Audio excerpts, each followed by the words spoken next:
Hey, good afternoon, everybody. It is Wednesday afternoon, 2:46 in the afternoon on August 26th, 2020. I feel like an unofficial member of the trifecta right now because we have Jared Zero, Tyrone Stallworth, Back Sports Page Wednesday afternoon.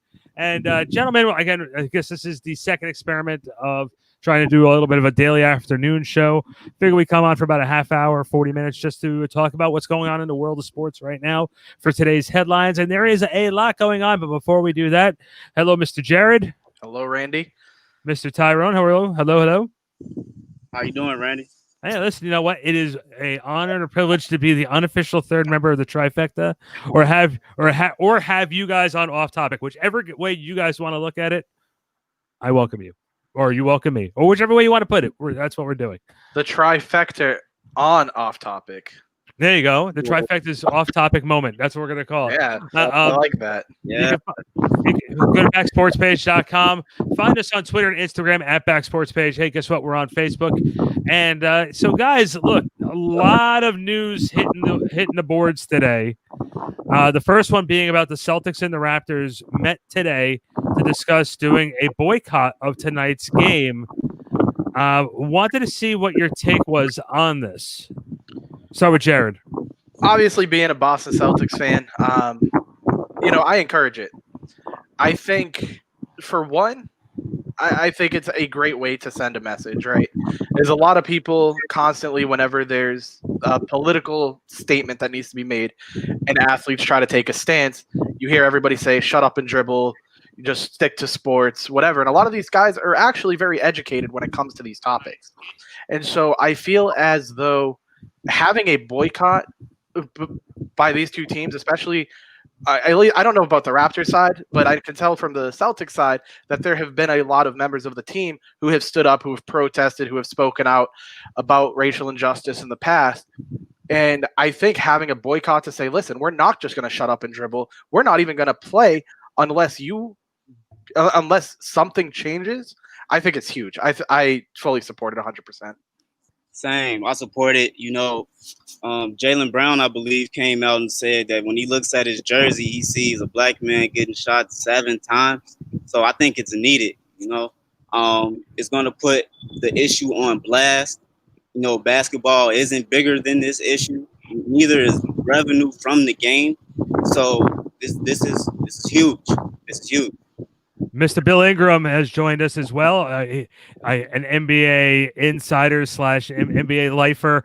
It makes it almost sound like Bill's in prison when you say he's an NBA lifer.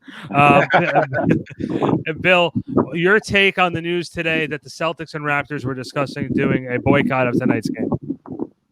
Well, it's funny y'all are having this conversation. I've been at work and I was aware of the issue, but I've been thinking about it for the last couple of hours.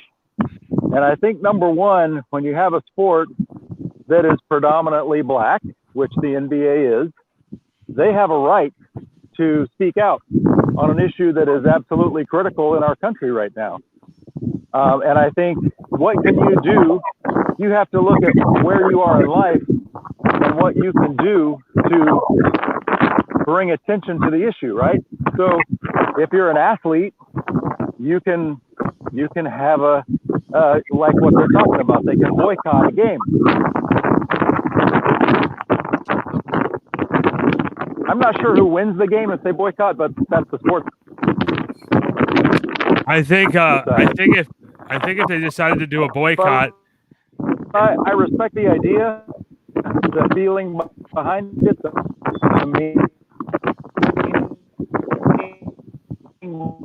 Behind it. At the same time, it's not enough to preach this sermon to people who we've got to get rid of them. We got to vote them out. Our biggest demonstration has to be at the ballot box. All the police chiefs and mayors and governors and presidents, the people who espouse this kind of violence and either look the other way, I think, or sweep it under the rug, or defend it in the worst case scenario. They're all elected officials. Or they answer to elected officials. I think Bill seemed to cut out a little bit there. We apologize. We understand what Bill, what you were trying to biggest say. Responsibility, American, is to show up and defend my.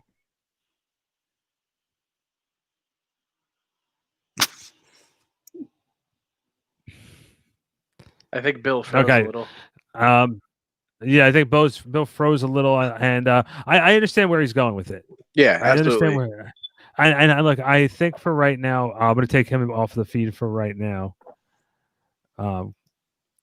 Look, at the end of the day, it's a real tough call because there's a lot to go into it, and I know everyone's going to say, obviously it's about the money. And look, at the end of the day, when you're playing professional basketball, you're playing any type of sport, it becomes a business, and there's a business side of it. And you know what they say, the worst thing that can happen to you is, from a business perspective, is to start making, from a business side, it's hard to make emotional decisions. Right. And I hate to say it like that, but it's really the truth. When you have to start making those types of decisions based on money, man, it's a recipe for disaster. And that's why the NFL is going to be having a lot of the same problems that the NBA is going to have with this issue. I personally think that if they decide to have a boycott, I think it's a great stand to make, because it's making a difference. And it's, if you keep going on the way things are going on, and I'm not saying sweeping it under the rug, I'm saying if you're going out there and you are making a conscious effort to make a change and to make sure a voice is heard, then sometimes you have to take extreme measures to do it. And I think costing the league money for not acknowledging it and trying to sweep it on the rug might be the only way to get it through to them. Right. I completely agree. And, like I was saying earlier, it's so important for people to realize that athletes are they're humans too. Like, they are people as well. And yeah, we watch them on TV, kids look up to them and stuff, but they are people. They do have their own feelings, and they, in a sense, need to get their feelings out as well. They need to express how they feel. So by having this boycott, I think it's huge. Can I ask a question, Ty, before you jump in? Can I ask a question though? Is there a point where a voice becomes too much? And the reason why I ask that is LeBron James has at some points has become a little too outspoken, especially with the president and different issues. I think it's good to have a voice, but what's the old expression? Sometimes when you the person who's being the loudest has the least amount to say. Right. Go ahead, Ty. There is a fine line between, being outspoken and being loud. But I don't necessarily think that LeBron is loud, right? I think that a lot of the responsibility of political issues from players is actually placed on his shoulders. Just because of the status he holds, not only within the sport, but within the community and throughout the eyes of America, right? So there is that fine line, but I don't think he's crossing it. He's definitely tiptoeing that line, though. Yeah, I think LeBron is really getting close to that line. Bill Ingram is back with us. We'll add Bill back on. Sorry, Bill, we lost you before. That's. Yeah, I don't know. Can you hear me now? We can hear you. We can definitely hear you. Okay. The only thing I was trying to say is, for my part, the thing that I know I can do is show up on election day and vote out the racism, the sexism, the fear of other, whether that espouses religious or people from other countries, immigrants. I can show up and vote against that. That's what I can do. These guys, they can stage a boycott. Hey, more power to them, but make sure you vote too. Hey, Bill, we were just talking about it before. I feel that there's a fine line between making your voice heard and becoming just like what LeBron James is doing, is he is been out there a little maybe a little too much on the front line. What's your take? What's your take been on LeBron James's being the voice of this situation? Well, that's kind of his job. It used to be Kobe's job. Damn, Ty. Even after Kobe retired, Kobe was still the voice of the NBA. Yeah. But LeBron has now inherited that role. Now, if Steph Curry wanted it, I think it could be his role. But there aren't too many people that can carry that and be the voice of the NBA. And I actually, as someone who has spent much of LeBron James' career not valuing him much, because I got to know him early in his career, and he was not high on my list of people with basketball IQ and whatnot. But he has evolved, and I think this is an example of that he wants to take the lead for his league. Is it too much? I don't know. Just to be blunt, I'm not a black guy. I'm not going to get stopped by police and wind up getting gunned down. It's not a place for me to say it's too much. This is what he feels moved to do. And okay, go for it. You're LeBron James. You can draw attention to something in a way that very few other black men in America can do. Very few. I don't know anybody who has Michael Jordan probably still does. There might be somebody in football, but I'll tell you this, LeBron James is a name everybody knows, whether they follow basketball or not. Exactly. So I say more power to him, man. Go for it. To play off of what Bill just said and to play off what Ty said, I completely agree. I don't think, in terms of what LeBron's doing, is too much. I would feel that way if he wasn't doing anything with it off the court, right? But he shows us time in and time out that he is always doing something to better his community, better the people around him. And so by using his voice to kind of be, not only, like Bill said, not only is he the voice of himself, he's the voice for the NBA and for his community. And obviously people are going to have their opinions on the president, whether you support him or you don't. And again, like I said earlier, athletes are people too. They're allowed to have those opinions. And if they want to strongly express that and say, we need to vote this person out of office, I have distaste for what he's doing, then he, by all means, I think, has every right to do it. So I don't think there's a line for LeBron. I think what he's doing is more, like, I think what he's doing is more than enough, but I don't think it's getting too much. There are some guys who could damage their image, like Colin Kaepernick found out. LeBron isn't that. LeBron's image is secure. Nike's not gonna stop, endorsing him because of what he's doing. That's not gonna happen. So he's in a position that very few other people are in because of what he represents, both on and off the court. So hey,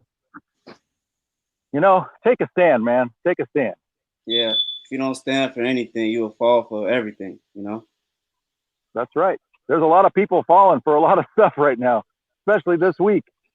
There's some stuff going on, with these national conventions that America's better than this. That's the bottom line. And we have to be better. We have to do better. And I love that LeBron is taking that stand, and the Celtics and the Raptors. We all have to take a stand against this kind of just BS. Yeah, and to add a little bit to that, it's interesting that people don't really listen until it's something that's woven into the fabric of the American culture, until somebody who is, an icon speaks up, right? Whether that be an actor, a politician, sports players. Sports is a very big part of American culture. So, who's going to say it? And I don't really see a lot of people willing to stick their neck out like LeBron is. Like you said, his image is pretty secure. So he can say, I won't say he can say anything, but he's able to take more risk. because of his status. And I think you just froze Bill, Ty. Man. Yeah. I think Bill, man. listen, I literally just had this mental picture. You know how they have the presidential, I think it was say like the two last names with the year. Mm-hmm. I just had the picture of the Ingram Stallworth 2020. I'd vote for that in a heartbeat. Just imagine that bumper sticker. I would put that on my car. I would certainly put that on my car. I'll put that everywhere. I would put that on a shirt and then wear it. Like Yeah, I would. Like I just have this. 100%. I have this mental picture. Like you see, Ty. By the way, for those who don't notice, Ty is back on his couch, ladies and gentlemen. Loaded couch, man. But just like picture behind the couch, big Stallworth Ingram 2020 posters. I think it'd be absolutely amazing. So we're gonna have actually a change of plans. We're gonna have Henry from the Back Sports Page baseball team. He's gonna come on in a few minutes to discuss Major League Baseball trade deadline. Real quick, I don't want to segue. We're not going to segue out of the NBA just yet, but I wanted to just quickly touch on some of the other stories that have been going on in the league. Real quick, Nate McMillan fired today or relieved of his coaching duties, whichever way you want to say it. Either way, he's out of a job. He's on. He's sitting. He's on my couch. Yeah, he's hanging with Ty, drinking mimosas in the middle of the day. Look, I don't like this move because I don't think he did a bad job as coach. I think you deserve to get fired if you don't do a good job as the head coach in the NBA. And like Bill and I have always said, players win games, coaches lose them. This was not the best situation for Nate McMillan because it wasn't going to end well because that team was good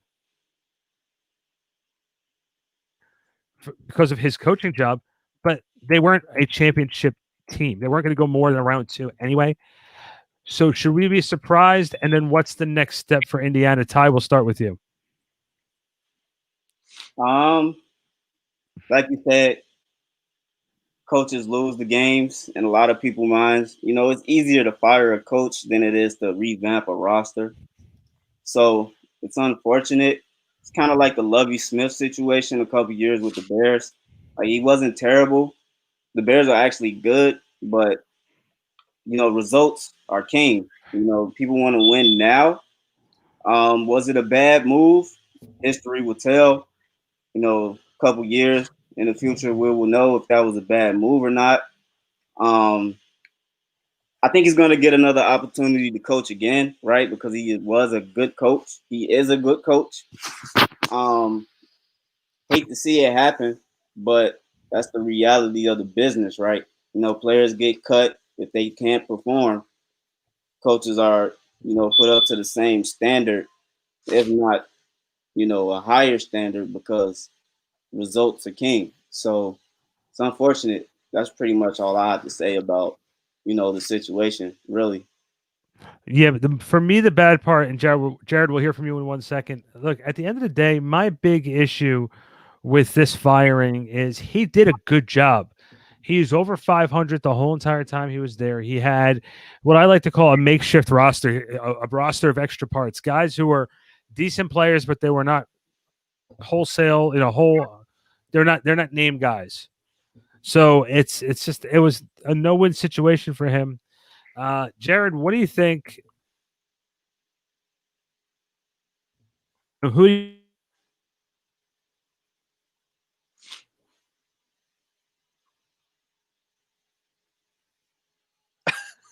I think Randy is having some Bill Ingram syndrome. Man, I guess we got to improvise. What do you think he was going to ask? I'm assuming he was going to ask, you know, what my thoughts are on him being fired and, you know, what direction the Pacers go in and stuff like that. Honestly, I think the firing was stupid. Like Randy hit the nail on the head. That team was never a star-studded team. It was a bunch of moving parts. It was a bunch of non-star caliber players, except maybe Oladipo, and it you know, but they were still a solid team as a unit, as a team. Good coaching. That team did well, Right. and for that, I think you know, oh, here's Randy again. Let's get him back in. There we go. Yeah. So what I was going to ask was, Jared, what do you? There you go. Sorry about that, guys. I don't know what happened. I lost the internet for a second. Jared, what Nate McMillan didn't deserve to lose his job. In what sense do you think this was the right move for the Indiana Pacers? And would you? What's right? I was saying, who would you bring in for that position? And then we're going to discuss that Major League Baseball trade deadline. Honestly, I don't think it was the right move. I was telling Ty right before you got back on. You kind of hit the nail on the head. That team is a bunch of moving parts, right? That team is a bunch of non-star caliber players, except for maybe Oladipo, and they did well. They worked well as a unit, as a team. So I think the firing of the coaching staff or of Nate McMillan was not great. But if I'm the Pacers, I think I go after Mike D'Antoni, just because what he's done with the Rockets, I think he would be a great coach for that system. But that would be my go-to if I were them. Before we go to baseball real quick, I would like to see them, give Mark Jackson a try again. He's a very, culture guy, right? And that's what you want when you're in transition. Oh God, yeah. And that's what you want with transitional phases. You want a guy that comes in and changes up the culture, brings in a new mindset. And, he could probably do what he did with the Warriors, right? He was really that guy who transitioned the Warriors and pretty much gave Steve Kerr, I don't want to say blueprint. Well, Steve Kerr something to work with, right? So I think it's time for Mama to, Mama that goes that man. I think that's time to get back on the bench. And not only that too, but Mark Jackson also has ties with the Indiana Pacers, because if you remember, he was the point guard for that team when they made the NBA Finals back in I think it was 1990, no 2000, in 2000 against the Lakers, and he also was a part of that team during a lot of times against those New York Knicks. But we'll get back to basketball in a minute. Let's welcome Back Sports Page baseball analyst out there in Kentucky, our good buddy Henry. Henry, what's going on? I'm going to start calling you Henry Baseball. That's going to be your name, Henry Baseball. Henry, what's going on, buddy? That works for me. Nothing much. How's it going? Thanks, you guys, for having me on to talk a little baseball today. Listen, Major League Baseball trade deadline is upon us. What are you hearing? What have you seen so far? What have been some of the headlines? Let's break down some of these Major League Baseball trades. Yeah, so the MLB trade deadline coming up 5 days from now, August 31st. And kind of the biggest headline has been a lack of headlines, that there is not a whole lot of player movement, not a whole lot of trades going on right now. I think thus far, the biggest trade we've seen has been Brandon Workman, the Red Sox closer, moving over to the Phillies. There has really not been a whole lot of trades thus far. And I think that the COVID-19 pandemic is a huge part of that. Not only and the worry of having players, moving around, changing environments, changing teams, but also that there's just not as much information out there. Certainly with minor league players, there's no minor league baseball being played this year. So those prospects, you're not really able to scout them as well. And so what we're seeing is a lot of teams around the league staying put and not a lot of moves coming in. So I would expect more of the same leading up to that trade deadline. I don't think there's going to be a whole lot of action this year. And another big piece of that is that, these typically around the trade deadline, you see guys with expiring contracts being moved, and that rental is even shorter this year, guys. It's a 1 month rental to get a guy like Trevor Bauer, who is pitching great for the Reds right now. But I mean, are you really going to make a huge prospect deal, unload the future of your franchise for 1 month of even a great pitcher? So not a whole lot of trades, and I wouldn't hold your breath for more. I don't doubt that. I think, COVID-19, the infamous COVID-19 is playing a big role with that. So, yeah, I agree, man. I was surprised that even the Red Sox made any moves. And as a Red Sox fan myself, I was so annoyed with getting rid of Mookie Betts. And I still am. One of my friends tells me all the time that it wasn't a bad move. I think it was personally, but maybe I'm just a little too emotionally attached to that. But I'm surprised that the Red Sox even made any moves. I mean, I think that team should have just waited and go into a full rebuild starting next year. That team has been absolutely atrocious this season, but I haven't been following baseball much this season because of that. Yeah, I would agree with you though, Jared. I think that the Red Sox are moving towards a rebuild. I think we started to see that with the Mookie trade. And maybe the moving Brandon Workman is a continuation of that. And he's not necessarily a franchise piece like a JD Martinez or a Rafael Devers. But still, if you're a bad team like the Red Sox have been so far this year, I guess the thinking is you don't really need a great ninth inning closer guy. So I guess possibly a sign of moving further towards rebuilding that they're unloading Workman to the Phillies. Now, I do have one more question for you. How depressing is that if you're a Red Sox fan? No over. Oh, sorry. Okay, go ahead. Sorry. It's Randy. Thanks. Depressing. Yeah. No. So my question for you is, this season, from what I've been following, like I said, I haven't been watching a lot of baseball, but I follow it kind of for the most part. We've been seeing a lot of teams that I guess have been not as good in the past few seasons, like the Oakland Athletics, like the Toronto Blue Jays, kind of coming into their own, and they're kind of dominating this, kind of whatever you want to call it, like half season. Do you think that's something we're going to see moving forward? Like, do you think these teams that are now dominating are going to stay doing that when there's a regular season, like a regular full season? I think that is a great question, but I tend to say no. Another couple teams that everybody expected to be terrible, the Marlins and the Orioles, another couple teams that have enjoyed hot starts. But I do think that the shortened season, it's hard to draw any long-term conclusions from this. There's so much randomness with the shortened season, so many variables, COVID-19 namely, to where it's not normal baseball as we know it. And I don't know if that's necessarily indicative that those teams are going to be good going forward. But it certainly is exciting to see them playing well in this short year with expanded playoffs, to where we could see some of those long-suffering teams sneak in the playoffs this year. Right. And that was one thing I actually joked about with Ty and Tommy Smith. He's a pretty big baseball guy too.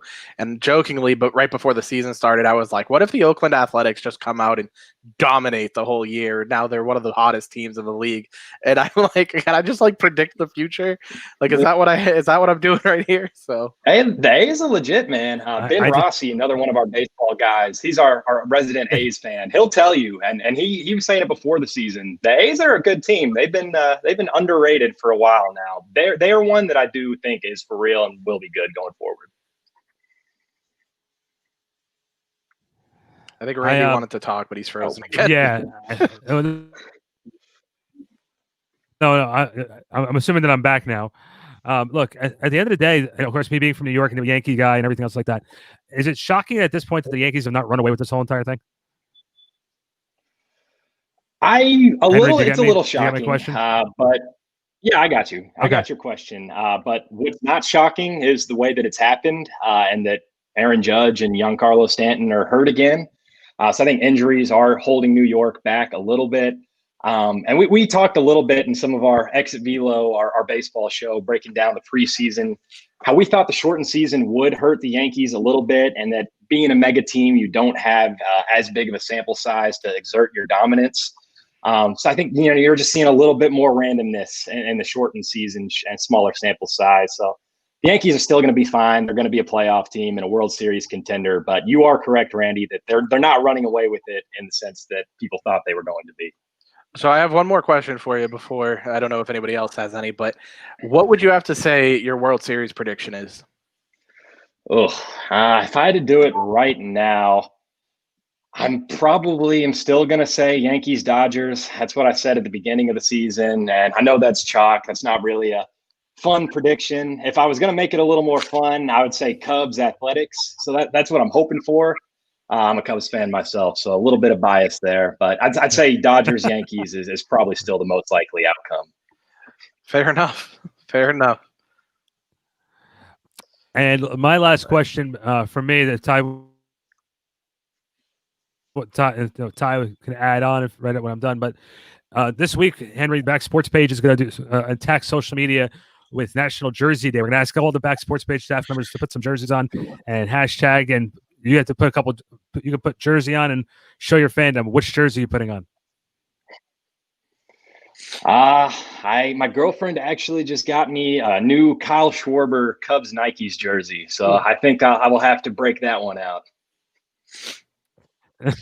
That sounds like a very nice jersey. I'm not a good choice right there, man. Henry, now, Ty, if you don't have, oh, Ty, if you don't have anything else for Henry, I don't have anything else. no, I didn't know if we had anything else for him. Oh, okay. Jared, you good? I haven't really followed baseball. yeah, I'm good. Yeah, I haven't really followed baseball that closely since the Coco Crisp days of. I miss him with Boston. Oh man, those are some of my favorite days. He was on like every team, wasn't he? He was like he found a way to make so many teams. I still think he's been on less teams than Big Sexy though. Big Sexy. Is that Pablo Sandoval? Is that what they call him? Cologne. All right, Henry, thanks so much for coming on, brother. All right, thank you all for having me on. I think there was a little bit of delay with I think there was a little bit of a delay there with Henry, and we appreciate him coming on. Hey guys, before we wrap up here, I gotta ask this question too. Let's take, assuming that everything goes on as planned, the rest of the way here for the NBA playoffs. Ty, what do you think? Who's coming out of the West? Who's coming out of the East? Well, I want the Clippers to come out the West, but it's just too close. That guy Doncic might pull off a miracle there. It's tough. I'm gonna stick with my guns. I'm gonna say Clippers. I think that they find a way to, at least breathe on Doncic this series and find a way to, get Paul George back in the rhythm. I know he's battling some mental barriers right now, but they're just too deep. The East is really interesting. I haven't watched a lot of Toronto this year, and I got a chance to watch them against the Nets, and they look physically imposing with that front court and shooters, and but they only play 7, and I think that's gonna bite them in the long run. So I'm gonna say Celtics. So I'm gonna take Clippers, Celtics, and it's gonna be close. It's gonna be close, but defense wins championships, and I just think the Clippers are the superior defensive team. And Jared, who's playing the Celtics in your mind in the NBA Finals? So I also have the Clippers and the Celtics. I've watched just about every game so far of the playoffs, and I think the Raptors are going to be the hardest matchup for the Celtics, assuming they do end up having the series given the boycott. But I believe that is going to be the hardest series for the Celtics, just because the Raptors are literally the definition of consistency. But I feel as though the Celtics as a team generally have a pretty good matchup against them. But I actually am on the other side. I see the Celtics beating the Clippers in the finals. And I say that because the last couple of meetings with them, the Celtics had won, and it wasn't necessarily close. And as great of defenders as Paul George, Kawhi Leonard are, Jason Tatum, just for whatever reason, has their numbers and is able to kind of just impose his will, I guess I'll say. So I personally have the Celtics coming out of the East, the Clippers coming out of the West. I think, like Ty said, it's going to be close. I think it'll be a 7-game series, but I do see the Celtics pulling it off. And I'm not even saying that as a homer. It's just from everything I've observed so far from all the teams. Homer. And Jared, in Jared's mind, and Paul Pierce is going to come out of the tunnel, return back wearing the number 34 jersey, come out of retirement for one game. Game 7, Paul Pierce hits the game-winning shot. Celtics fans come diving into the stadium. The Boston Garden is celebrating fireworks in Boston for the championship. Fire. That's No. Honest to God, it's you can call me a homer all you want, and going I'm just messing with you, Jared. You just can't say that because No, I'm Chicago's calling you a not in homer. any of the playoffs. Hey, man, Chicago's going to get everything together in a couple years, maybe 10. I don't know. Maybe I'm 10. not thinking about it. Listen, I'm sticking with my guns and still going Toronto Clippers. I just don't see a veteran voice being able to help Giannis through all this, and I just think Toronto's just so battle tested, and they have enough height to win the rebounding battle against the Celtics,